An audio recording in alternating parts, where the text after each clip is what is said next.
И един старичък анализ от Юлиан Караджов, който аз ще смятам за най-умния човек в България. С извинение сме подали, вчера леко се обясни по изказването му, че Макрон бил победил.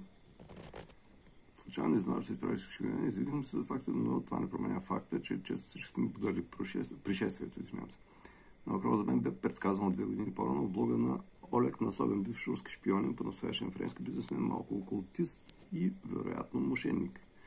Тогава се очуих и приказа Макрон, беше твърд древен във Франция, малци не го бяха чували през тези 2 години, насобен съвестно информираше света какви ходове ще бъдат предприяти за изстрелването на Макрон. Ходове следваха. Насобен предказва схода на Фиони Малашон, който никой не е чувал. И сипването им с това подходящ скандал. Това било нужда, за да се отврати електората от традиционните политици и да поиска нещо по-свежо.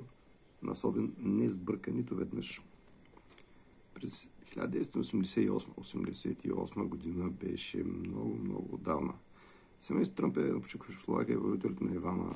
Според докладчик от схващите служби Ивана е старвал време, че някакви хора са нарочили Доналд за бъдещ президент, предсказано, но той не е много ентусиазиран. Може да продължавате да верате в случайности. Аз вярвам в тях, но не забравяйте, че умният план много често прилича на верига от случайности. Не мога да ви дам съвет как да различавате случайната случайност от добре организираната така. И аз не зная. Просто ви дадох 2 примера.